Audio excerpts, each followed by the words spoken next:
હાય દોસ્તો, કેમ છો? બધા મજામાં? તો અમે હાલ એક વાગી ગયો એટલે ખાવા ખાઈને આરામ કરીએ છીએ. હવે 2 વાગ છે એટલે પાછા ફરી કામ લાગે છે. દોવા છે અમારા રાહુલભાઈ. એ અત્યારે મોબાઈલમાં જોવે છે જમી લીધી છે ને બરોબર લખેગા. તો હાલ કેટલા 1:45 ભાઈ 1:45 થઈ છે. તો હવે અમે 2 વાગે કામ લાગીશું. પ્લાસ્ટરનું કામ ચાલુ છે અમારે. તે કાલો કે મેન્શન જરા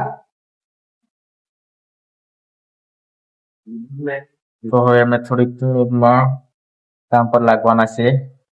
તો ફરી એક આપણે નવો બ્લોગ બનાવીશું. જય જોહાર, જય આદિવાસી.